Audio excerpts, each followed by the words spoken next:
बस मैं आपको बार बार एक ही बात, एक ही रूल है पास होने का कि आंसर से पहले क्वेश्चन ध्यान से पढ़ो। आंसर की जल्दबाजी मत करो, क्योंकि जो आंसर की जल्दबाजी करेगा वो कल भी फेल था, वो आज भी फेल।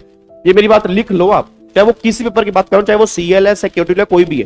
क्योंकि जब तक आप क्वेश्चन की रिक्वायरमेंट नहीं समझोगे ना, उसको बिना समझे आप आंसर लिखोगे, आप गलत लिखोगे। और ये सबसे बड़ी प्रॉब्लम होती है। आपने सुना भी होगा, बच्चे ने करी पेपर किया 100 का, नंबर आ रहे 20-25। आपने सुनी है बातें, सुनी है?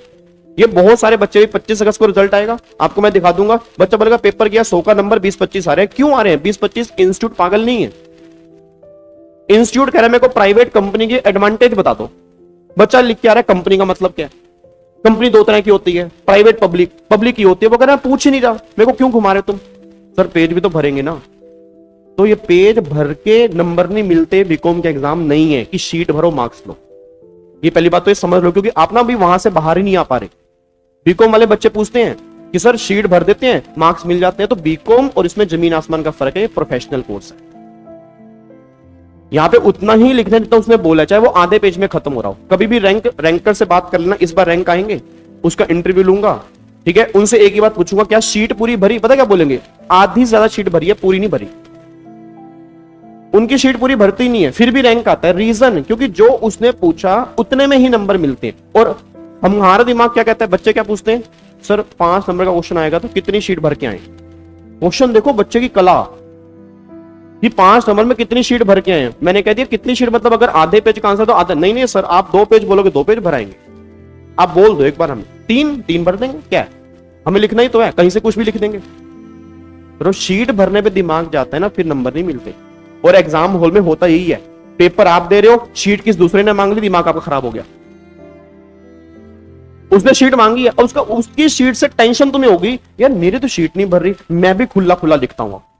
बस फिर कंपटीशन, पेपर तो क्या भाड़ में, कंपटीशन हो गया शीट का। एक शीट मेरी, एक शीट मेरी, लो बंडल पे बंडल पकड़ा के आ रहे हो आप। तो उस बंडल से कभी नंबर नहीं मिलते।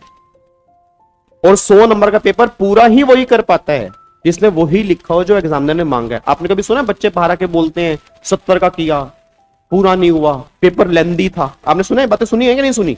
सुनी है ना? तो क्यों सुनी आपने बातें? रैंक वाले का 100 का कैसे हो गया? क्योंकि उसने वही लिखा जो उसने पूछा। तुमने कहानियां लिख डाली। अब कहानियां लिखने में टाइम तुम्हें लग गया, क्योंकि तुम्हें गिने चुने 4 क्वेश्चन आते थे, उसमें 4 में तुमने टाइम लगा दिया, और वो भी ऐसे लिख के जो उसने मांगे ही नहीं थे। तुम इतने खुश हो, तुम कह रहे भाई साहब 4 में तो कलाकारी कर दी। अरे जो उसने पूछा वो लिखा नहीं लिखा। तो मेन है हर क्वेश्चन की रिक्वायरमेंट समझना। जब तक बच्चा वो नहीं समझेगा पास नहीं होगा। ये सबसे बड़ा रीजन है हर बच्चे के फेल होने का। क्यों? बच्चा फटाफट जल्दबाजी करता है, पहले आंसर पे आ जाऊं, बस आंसर कर लूं, करते रहो आंसर, काटा ही बचेगा।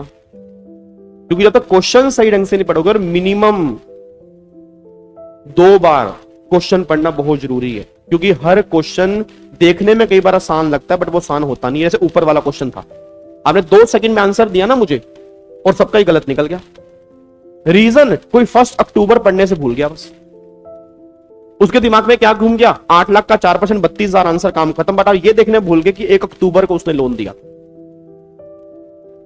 ठीक है, तो गलतियां छोटी छोटी होती हैं, ये रूल हमेशा ध्यान देना। क्वेश्चन मिनिमम 2 बार अगर पढ़ोगे तो आंसर सही आ जाएगा। बात समझ में आ रही है?